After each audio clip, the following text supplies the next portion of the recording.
bikinin kantor. Itu sih gampang bang, cari aja rumah yang bisa kita sewa buat dijadikan kantor, ya? Nah, kalau begitu tapi bikin gua handphone dong. Jadi nanti gua di kantor megang handphone, kan kelihatannya kerenan dikit. Iya Oke? sih, itu gampang bang, besok Cici beliin ya. Bener nih. Iya. Set, Cid. Tuh, si Rukayam si Samsul. Kayaknya mau manas-manasin gua. Buset, mungkin deket aja lagi. Sul, berhenti dulu lo. Kayaknya keterlaluan lu jadi orang. Gua terus terang aja. Si Rokaya lu ambil dari tangan gua, nggak bakal gua sakit hati, nggak bakal gua cemburuan. Asal lu tahu aja. Nih, udah ada gantinya.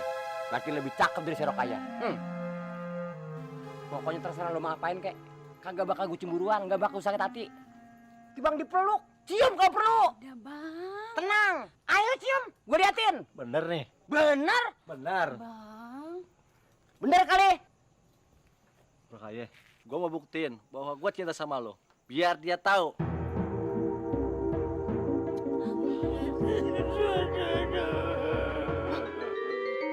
Zul, lu kebangetan jadi orang lu. Pakai nyium di depan gua kayak pemain sinetron aja lagu lu. Kayak nggak cemburu. Siapa yang cemburu? Kok nangis? Siapa yang nangis? Nangis mata gua mata lu.